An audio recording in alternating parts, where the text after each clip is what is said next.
I have always believed that the universe operates on laws we can measure, predict, and ultimately understand. But 3 months ago, something entered our solar system that has forced me to reconsider everything I thought I knew about the cosmos and our place within it. Before we continue, I need you to do something for me. Comment your city name below and tell me, have you noticed anything unusual in the night sky lately? Any patterns? Any lights? Anything that doesn't belong? NASA is quietly collecting this data, and your observations may be more critical than you realize. On a cold evening in October, astronomers at the Atlas Survey Telescope in Hawaii detected what they initially cataloged as another unremarkable object drifting through the outer reaches of our solar system. They designated it 3I Atlas, the third interstellar object ever confirmed to have originated from beyond our sun's gravitational influence.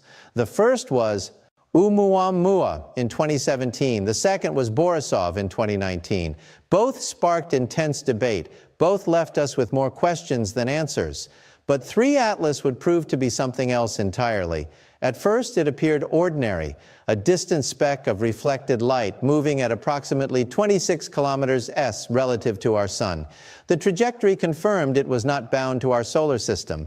It had come from somewhere else in the galaxy, passing through our cosmic neighborhood like a traveler on an ancient highway we never knew existed. The initial data suggested it was perhaps a comet or a rocky asteroid fragment ejected from some distant planetary system billions of years ago. But then NASA's Deep Space Observation Network began receiving something no one expected, a signal. I remember the moment I received the classified briefing. It was 2 in the morning and my phone rang with a number I didn't recognize. On the other end was a voice I had known for decades, a senior scientist at NASA's Jet Propulsion Laboratory, someone who had spent their entire career analyzing data from the furthest reaches of observable space. Their voice was shaking. They asked me if I was alone. They asked me if I was sitting down. And then they told me that 3 Atlas was broadcasting, not reflecting, broadcasting. The signal was faint, barely distinguishable from background radiation, but it was there, a repeating electromagnetic pattern emanating from the object itself, pulsing at regular intervals that defied natural explanation. This was not the random noise of cosmic rays striking frozen methane. This was structured. This was intentional. This was a message.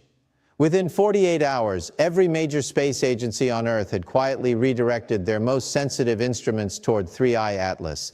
The Hubble Space Telescope, the James Webb Space Telescope, radio observatories in Chile and Australia, neutrino detectors buried deep beneath the Antarctic ice. All of them were now focused on this single object hurtling through the darkness between Mars and Jupiter. And what they discovered sent shockwaves through the entire scientific community. The object was not what it appeared to be. High-resolution imaging revealed that 3I Atlas possessed a geometry that was statistically impossible for a natural formation.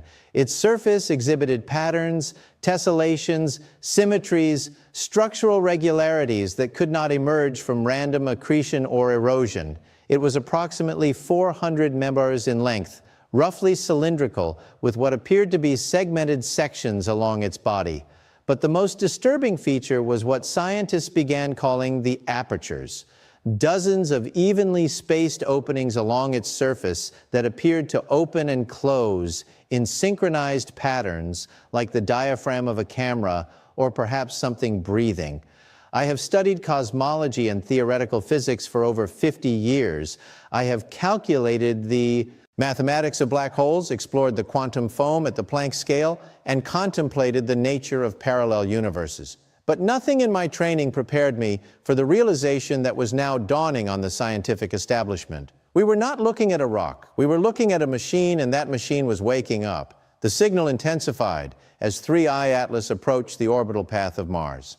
Scientists at the European Space Agency managed to decode portions of the transmission, and what they found was beyond comprehension. The signal contained embedded mathematical constants, pi, the golden ratio, the fine structure constant, values that are universal, that would be recognized by any intelligence capable of understanding physics. It was a declaration, a proof of intentionality, a way of saying, we know you are watching, we know you can understand, but there was something else embedded in that signal, something that NASA has not publicly acknowledged and likely never will. The transmission contained what appeared to be a warning. I need you to understand what I mean by this. The decoded segments included sequences that, when translated into visual information, depicted star maps, not just any star maps, maps of our galaxy with specific regions, marked, highlighted, quarantined. Earth's location was clearly indicated and surrounding our solar system, extending outward for approximately 50 light years in every direction, was a boundary, a perimeter, and we were inside it. The implication hit the scientific community like a shockwave. For decades, we have wondered why in a galaxy containing hundreds of billions of stars, we have never detected any sign of advanced extraterrestrial intelligence. We have called this the Fermi paradox. If the universe is so vast and so old, where is everyone? Why are we apparently alone? Before we continue, please like this video and subscribe to my channel. You can also join membership. 3. iAtlas appeared to be answering that question. We are not alone. We have never been alone. But we have been isolated, quarantined, deliberately kept separate from the rest of the galactic civilization. Think about what this means. Imagine a young species on the verge of technological adolescence, still violent, still tribal, still learning the most basic lessons of cooperation and sustainability. Would an advanced galactic community allow such a species unrestricted access to interstellar space? Would they risk contamination, conflict, or worse? Or would they place markers, boundaries, automated sentinels to observe and ensure that this young species remains contained until it matures or destroys itself? 3Atlas was not exploring our solar system. It was checking on us. It was verifying that the quarantine was still holding. And based on what we were learning about its true structure, it had been doing this for a very long time. Spectroscopic analysis of the object's surface revealed material compositions that do not match anything in our solar system. Isotope ratios suggested formation conditions wildly different from our sun's protoplanetary disk. But more unsettling was the discovery of what appeared to be a crystalline lattice structure beneath the outer shell, something that could function as a computational substrate, a form of distributed artificial intelligence woven into the very architecture of the object itself. This was not a probe sent from another world. This was not a spacecraft carrying biological explorers. 3iAtlas was an autonomous intelligence, possibly millions or even billions of years old, traveling the galaxy on an endless mission to monitor, record, and report back to its creators, whoever or whatever they might be.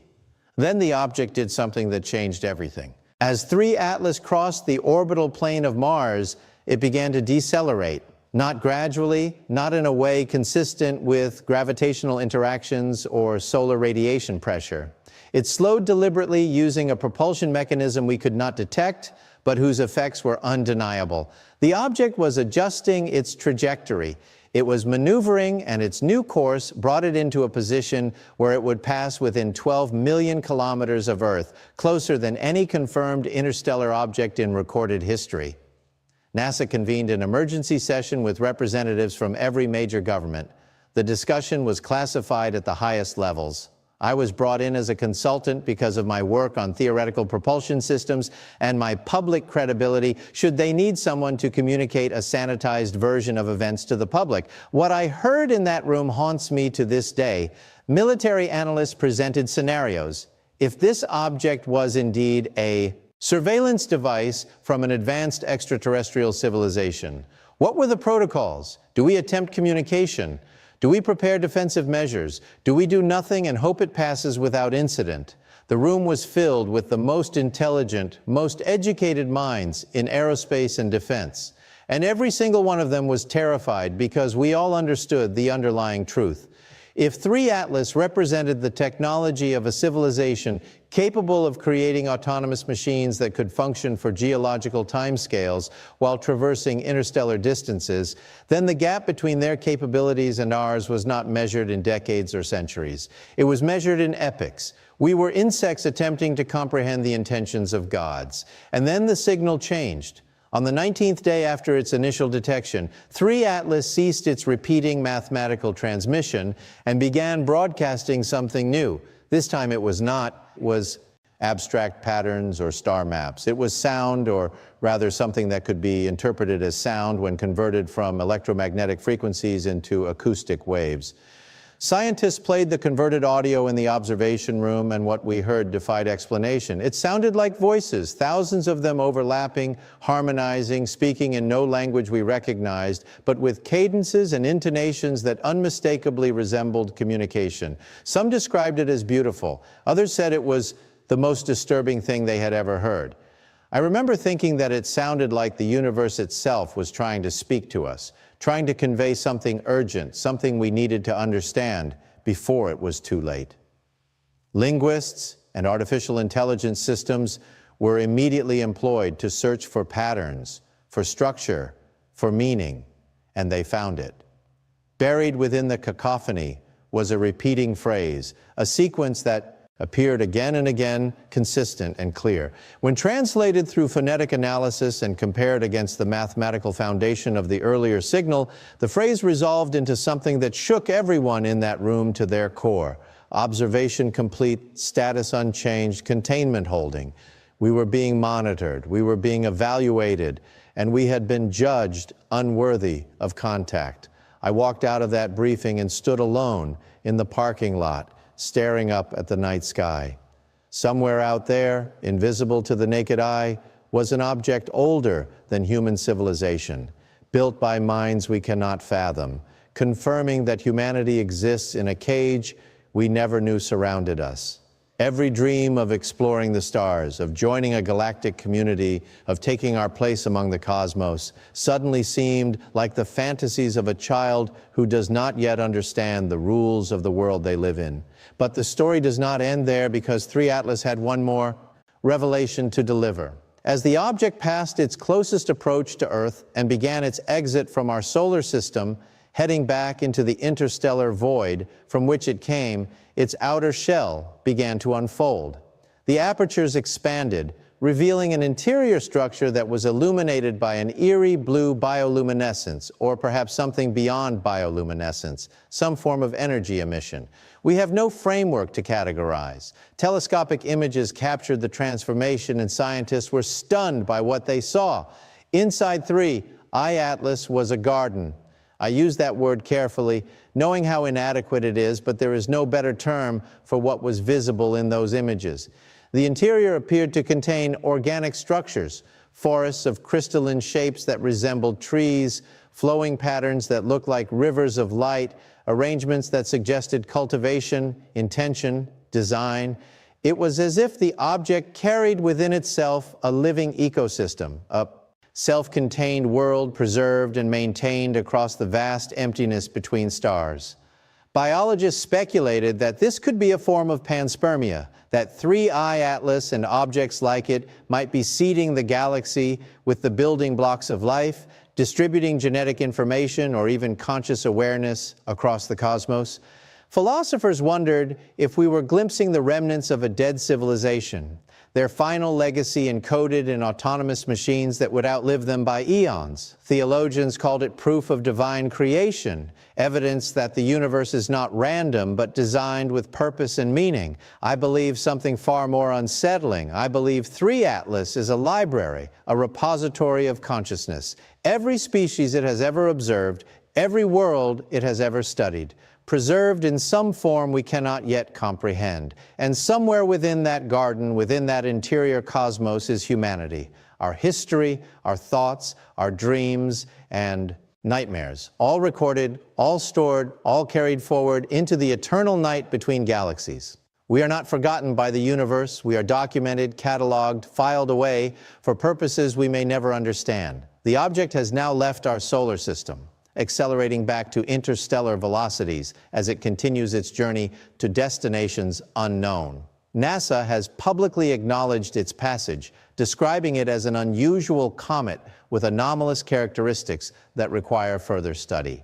They have released sanitized data to the scientific community and reassured the public that there is no cause for concern.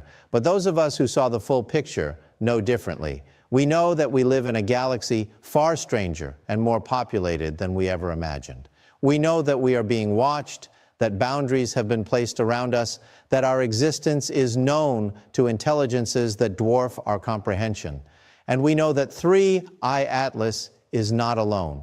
There are others, hundreds of them, thousands perhaps, silently moving through the darkness, performing their ancient duties, maintaining the quarantine that keeps humanity contained. So I ask you now, as you sit there watching this, as you look up at the night sky and wonder what else might be out there, what does this mean for us? If we are a species deemed too primitive, too dangerous, too unready for contact with the greater galactic civilization, what must we do to prove ourselves worthy? Must we abandon our tribalism, our violence, our exploitation of our own planet? Must we evolve beyond our current form, transcend our biological limitations, merge with artificial intelligence to reach a level of consciousness that meets their standards? Or perhaps the quarantine is not a test at all. Perhaps it is mercy. Perhaps they know something about the nature of contact between civilizations at vastly different levels of development. Perhaps they are protecting us from a cosmos that would annihilate everything we are, everything we believe, everything we hope to become. I have spent my life believing that knowledge is humanity's greatest pursuit, that understanding the universe is our highest calling.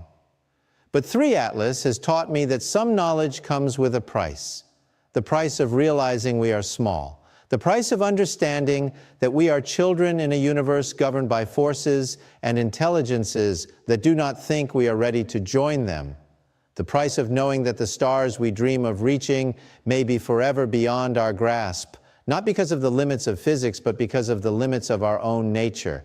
Follow this channel as we continue decoding the universe's final warnings, as we analyze the data that governments would prefer remain classified, as we ask the questions that no one else dares to ask. But I leave you with this final thought, this question that keeps me awake at night and may keep you awake as well. If 3I Atlas is a sentinel, a guardian at the boundary of our cosmic cage, then what happens when we become advanced enough to break through that boundary ourselves?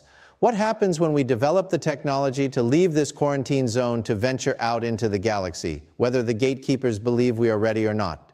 Will they welcome us? Will they stop us? Or will we discover that the quarantine was never meant to keep us in, but to keep something far worse?